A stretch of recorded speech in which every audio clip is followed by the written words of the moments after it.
Hello and welcome, my dear students. Social Science SST Geography Chapter 1, जिसमें हमें solar system के बारे में पढ़ना है। ईजिली आपको थंबनेल के माध्यम से ही समझ में आ गया होगा कि आज हम लोग सोलर सिस्टम अदर बुक्स में हो सकता है, टेक्स्ट बुक में अलग अलग हो, अलग अलग किताब, लेकिन एनसीईआरटी के हिसाब से देखा जाए और ज़्यादातर जो बुक है वो आपको फर्स्ट चैप्टर सोलर सिस्टम के बारे में ही है। और हम लोग पढ़ रहे हैं कहाँ? ESC में। That mean full form good. अब देखो, सोलर सिस्टम एक ज़बरदस्त चैप्टर है, ज़बरदस्त टॉपिक है। इवन इसको जितनी बार आप पढ़ो ना, आपको ऐसा लगेगा कुछ नया ही पढ़ रहे हैं।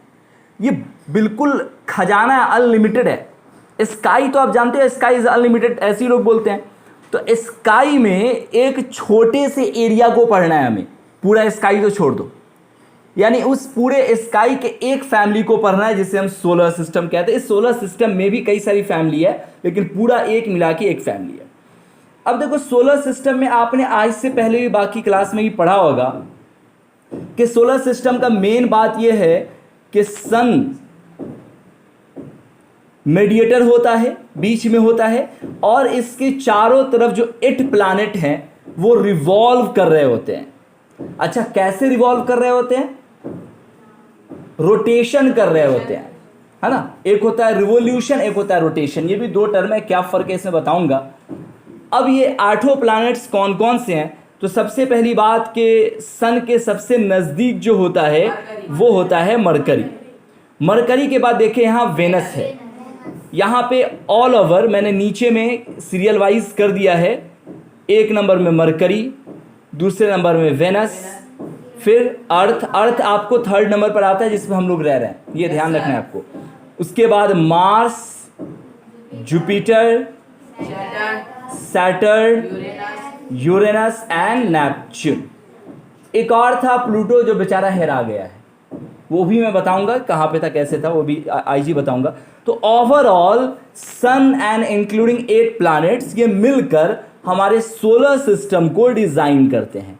अगर आप इस पूरे इमेज को अगर गौर से अगर देखो तो आपको कुछ और चीज़ें भी नज़र आएंगी। जैसे ये देखो, ये क्या है ना, उल्का पिंड जो है, एस्ट्रॉइड्स एंड मीटरॉइड्स। तो ये सारी चीज़ों को इन डीपली हम लोग आज देखने वाले हैं। बट इंट्रोडक्शन क्लास है, पार्ट 1 है, और फिर धीरे धीरे इसका मैं आगे का ही पार्ट लाऊंगा। आइए अब देखो, मैं सीरियल वाइज अगर आप बाय इमेज, अगर ब्राउड रूप में, अगर उसके पाथ के साथ, दैट मीन उसका जो रोटेशन है उसके साथ अगर आप देखना चाहते हैं कि किस तरह से एडजस्ट होता है पूरा सोलर सिस्टम, तो इस इमेज को आप देख सकते हैं। ये हुआ हमारा पूरा सन, फिर मरकरी, फिर वेनस, फिर अर्थ। अर्थ का एक नेचुरल सैटेलाइट होता है मून, जिसको हम लोग चंदा मामा बोलते हैं। तो ये मून के सटके ही होता है। उसके बाद मार्स, जो लाल ग्रह कहलाता है, रेड प्लैनेट। उसके बाद जुपिटर, सैटर्न, यूरेनस, नेपच्यून। देखो यहाँ पे प्लूटो का, यहाँ पे मैंने कहा ना कि आएगा। ये बेचारे साहब हेरा गए हैं, पता नहीं चल रहा है कि कहाँ चले गए ये। तो पहले था पूरा 9, अब मुख्यतः 8 प्लैनेट्स माने जाते हैं। आने वाले वक्त में हो सकता है कहीं फिर से 9 हो जाए, क्योंकि अभी एक जगह का न्यूज़ में मैंने देखा था कि वो उसमें दरारें आ गई हैं 2 जगह पे, मतलब वो बट रहा है। तो देखो आगे से, अभी फिलहाल अभी इतना जल्दी नहीं होगा। और हम लोग का जो पोता छरफेता होगा ना वो सब कहीं पर है। ये क्या है बच्चों? ये हमारा पूरा यूनिवर्स, क्या कहेंगे इसे हम? यूनिवर्स। यूनिवर्स को हिंदी में कहते हैं ब्रह्मांड। क्या बोलते हैं? ब्रह्मांड। एक एक का मैं डिटेल बताऊंगा, बट यहाँ पे पिक्टोरियल रिप्रेजेंटेशन देख रहे हैं। सबसे पहली बात कि ब्रह्मांड होता क्या है। अगर मैं बात करूं व्हाट इज अ यूनिवर्स, तो यूनिवर्स होता क्या है। देखिए, इस इमेज के माध्यम से इतना तो समझ में आ ही रहा होगा कि जितनी भी सारी चीज़ें हैं आसमान में, इंक्लूडिंग सन है, प्लैनेट्स है, ऑल प्लैनेट्स, इसी तरह से गैलेक्सीज है, यानी आकाश गंगा जिसे कहते हैं, ये सब मिलाकर हमारा एक यूनिवर्स को फॉर्म करता है। ठीक है ना। थोड़ा सा और आगे अगर हम बढ़ें तो ये क्या है बेटा? ये क्या? नहीं रे, ये हमारी गैलेक्सीज हैं। गैलेक्सी को हिंदी में क्या बोलते हैं? आकाश गंगा। आकाश गंगा किसे कहोगे? इमेज के माध्यम से समझ सकते हो, आपको पिक्चोरियल रिप्रेजेंटेशन में दे रहा हूं। देखो ये सारे स्टार्स हैं। क्या है ये सब? स्टार्स हैं, यानी सितारों का इतना घना झुंड है, इतना घना लाइन है कि आप जब आसमान में गर्मी के दिनों में ख़ास तौर से जब स्काई बिल्कुल क्लीन होता है और ख़ास तौर से जब ये गांव का जगह हो तो आप देखोगे कि सारे स्टार्स आपको इस तरह के दिख रहे होंगे। इसी में सत भैया, तराजू, काका सब भी नज़र आता है। तो all over all stars the group of is called a galaxies या फिर आकाश गंगा। कैसे इसको डिफाइन करेंगे? इंग्लिश और हिंदी दोनों में आपको हम बताएंगे। तो आप हिंदी से हो या इंग्लिश में हो, दोनों क्लास इसमें वेल अवेलेबल सेट कर जाओगे, कोई दिक्कत नहीं होगा। आइए अब यहाँ से हम थ्योरेटिकल पोर्शन को शुरू करते हैं। जैसा कि मैंने आपको बताया कि हमारे चैप्टर का नाम है सौरमंडल में पृथ्वी, that mean earth in the solar system. तो सबसे पहले क्वेश्चन ये आता है कि सर सबसे पहले मैं यही बता दो कि व्हाट इज सोलर सिस्टम। हालांकि अभी हम लोगों ने देखा है, तो जो देखा है ना उसको लैंग्वेज में कैसे लिखेंगे? इन शॉर्ट लिखेंगे the solar system is a system of a sun. ये सन का एक सिस्टम है and the objects that move around it, और उसके चारों तरफ ऑब्जेक्ट्स यानी कि वही प्लैनेट्स मूव कर रहे होते हैं। दैट मीन सौरमंडल, दैट मीन सोलर सिस्टम, सूर्य और उसके चारों ओर घूमने वाले वस्तुओं का एक समूह है। यही बात है कि नहीं है? और चारों ओर घूमने वाले वस्तु कौन से हैं? वही जो आप प्लैनेट्स पढ़ें, एटो प्लैनेट्स। नोट पॉइंट है कि हमारा सौरमंडल एक ब्रह्मांड का हिस्सा है। Our solar system is a part of the universe, है कि नहीं? हमारा जो सोलर सिस्टम वो क्या है? एक पार्ट है यूनिवर्स का। और यूनिवर्स क्या आपने इमेज में एक तरह से देखा है, यानी जो हमारी सेलेस्टियल बॉडीज हैं all over is called a universe, है ना? जो भी आसमान का जो एरिया है वो पूरा हमारा एक यूनिवर्स कहलाता है। अब इसी में एक आता है हमारा जो मैं यूनिवर्स की मैंने बात किया उसको हिंदी में कहते हैं बेटा ब्रह्मांड, जो कि मैंने थोड़ा देर पहले भी बताया है। तो आप यूनिवर्स को डिफाइन कैसे करोगे? कहोगे कि all of the space and everything in it including stars, planets, galaxies. कितना आसान, यही तो मैंने बताया था अभी इमेज में आपको दिखा है कि सारा अंतरिक्ष यानी ऑल ओवर द स्काई और उसमें मौजूद हर चीज जैसे कि तारे, ग्रह यानी कि प्लैनेट, आकाश गंगा यानी कि गैलेक्सीज आदि शामिल होते हैं, उसे ही हम यूनिवर्स या फिर ब्रह्मांड कहते हैं। कोई दिक्कत? मस्त समझ में आ रहा है? yes, good. इसी तरह से आपको क्वेश्चन भी आएंगे, व्हाट इज यूनिवर्स, छाप देना। आगे देखें, नोट पॉइंट है कि लाखों आकाश गंगाएं मिलकर ब्रह्मांड बनाती है। आकाश गंगा मतलब गैलेक्सीज, यानी बहुत सारे स्टार्स, लाखों करोड़ों स्टार्स जब एक साथ मिलते हैं तो बन जाता है हमारा यूनिवर्स। ये भी समझ में आएगा कैसे बनता है, उसमें क्या क्या होता है वो भी देख लिया। अब जब ये बात आई कि आकाश गंगा का, तो आकाश गंगा होता क्या है? That mean galaxies. इसको भी मैंने पिक्टोरियल बताया था, भाई ये लैंग्वेज में भी आपको मैं दे रहा हूं। क्या बताया था हमने? किसे कहोगे गैलेक्सीज? तारों का एक ग्रुप था, है ना? तो एक आकाश गंगा अरबों सितारों से मिलकर बना होता है जिसे हम मिल्की वे कहते हैं। गैलेक्सीज को और भी हम क्या बोलते हैं? मिल्की वे कहते हैं, यानी अरबों सितारों से बने हुए ग्रुप को हम मिल्की वे या फिर आकाश गंगा कहते हैं। ध्यान रखने वाली बात यह है बेटा कि सूर्य यानी सन और 8 ग्रह यानी 8 प्लैनेट्स और साथ में उपग्रह यानी कि उपग्रह को क्या बोलोगे? हाँ, तो उपग्रह मतलब सेमी सैटेलाइट, और कुछ अन्य खगोलीय पिंड यानी सेलेस्टियल बॉडीज जिन्हें क्षुद्र ग्रह और उल्का पिंड यानी कि एस्ट्रॉइड्स एंड मीटरॉइड्स पिंड के रूप में जाना जाता है, को सामूहिक रूप से सौरमंडल के रूप में जाना जाता है। यानी यहां पर सोलर सिस्टम का एक ब्रॉड डिफिनीशन दिया है। स्टार्टिंग में तो इन शॉर्ट आसान में दिया गया था। क्या बोलोगे आप? The 8 planets, satellites and sun and some other celestial bodies known as asteroids and meteoroids are collectively known as the solar system. Everybody understood? कोई दिक्कत? किसी भी पॉइंट में? Thank you. अब देखो भाई, एक और चीज हमारा रह जाता है. यहां पे मैंने एक चीज बोला है, आपने ध्यान रखा होगा कि सेलेस्टियल बॉडीज की हमने बात की है. सेलेस्टियल बॉडीज आपके दिमाग में आया होगा कि what is the celestial bodies. अब इसको भी मैं डिफाइन कर देता हूं ताकि आपको थोड़ा भी दिक्कत बचे ही ना घर पे जाके भी. तो है क्या सेलेस्टियल बॉडीज को? पहली बात कि हिंदी में हम कहते हैं खगोलीय पिंड. क्या कहते हैं बेटा? खगोलीय पिंड.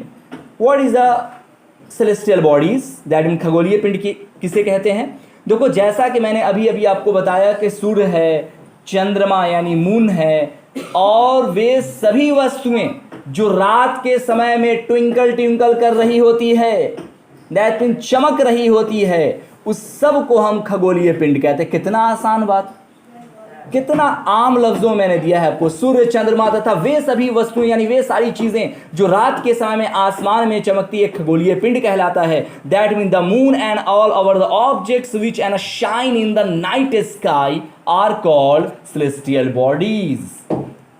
कोई दिक्कत?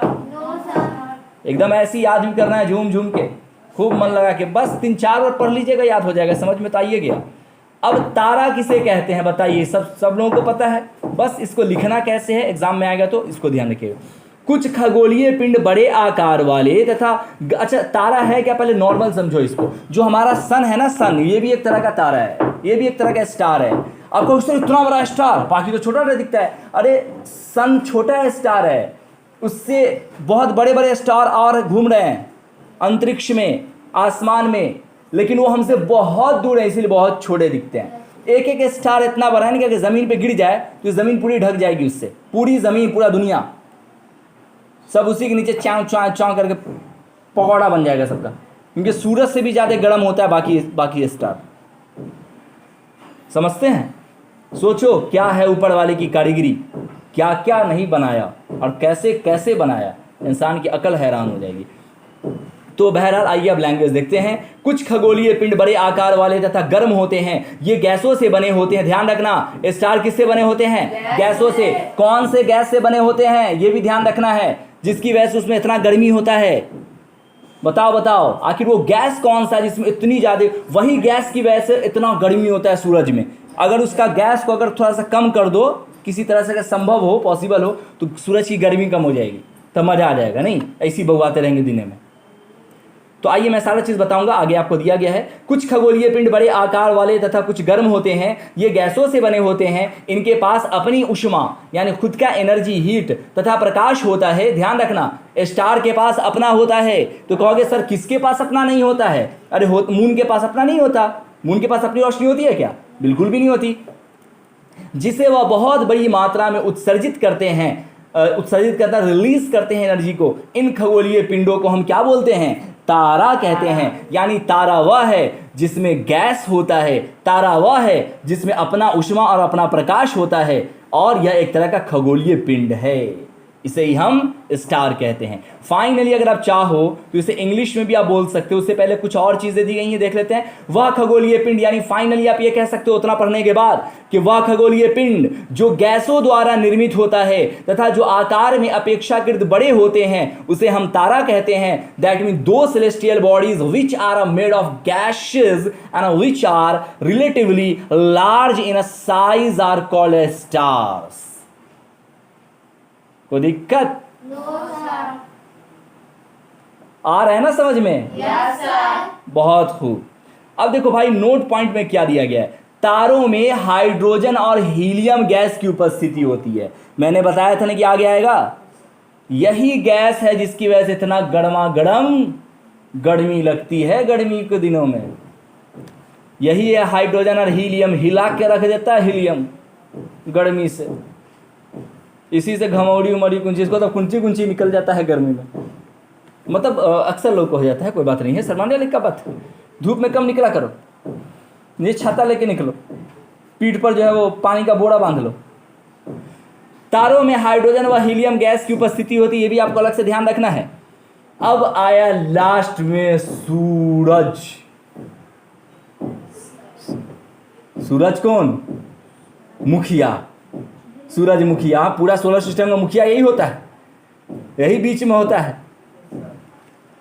तो सूर्य दैट मीन सन, यह भी एक तारा है।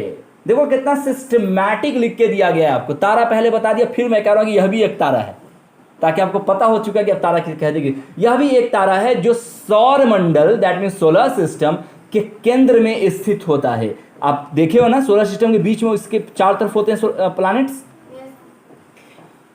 पॉइंट में दिया गया है कि सूर्य सौर मंडल के लिए प्रकाश एवं ऊष्मा का एकमात्र स्रोत है। काबा। सूर्य सौर मंडल के लिए प्रकाश एवं ऊष्मा का क्या है? एकमात्र स्रोत है। ध्यान रखिएगा, आई रिपीट थर्ड टाइम्स, सूर्य दैट मीन सन, सौर मंडल यानी सोलर सिस्टम, इन दोनों के सूर्य जो है यानी सूर्य जो है वो सोलर सिस्टम के लिए एकमात्र एक ऐसा सोर्सेज है जो लाइट और एनर्जी देता है। आई बात समझ में? ये आपको ध्यान रखना, ऑब्जेक्टिव में एकदम से आएगा आपके एग्जाम में, हर बच्चे को आएगा, इसीलिए मैंने इसको इंग्लिश में भी डाल दिया। The sun is the only source of light and heat for the solar system. अब बेटा यहां पे आपका चैप्टर हो जाता है the end, not chapter, the part one the end. अब ध्यान रखना कि इस पूरे पार्ट 1 में जितना भी मैंने थ्योरेटिकल पोर्शन आपको पढ़ाया है, इस सारे पोर्शन से हर आदमी अपने अपने बुक से देखिए कितना क्वेश्चन सॉल्व हो रहा है। उन सारे क्वेश्चन को सिर्फ कॉपी में सॉल्व करके लाना है, अभी आपको याद करना नहीं है। सिर्फ कल आपसे हम एक चीज पूछेंगे कि व्हाट इज सोलर सिस्टम, जो इसमें दिया वो आप याद कर लीजिएगा। और सोलर सिस्टम में कितने प्लैनेट्स होते हैं, उसका नाम क्रम वाइज। बाकी आप सिर्फ बना कर लाइएगा, मैं जब चेक कर दूंगा, जब सही होगा तब उसको आप लोग याद कीजिएगा। चलो एक बार जोर से बोलो, कोई प्रॉब्लम? No sir. मजा आया? Yes sir. 100% समझ में आया? Yes sir. थैंक यू, दिल खुश हो गया, वेरी गुड।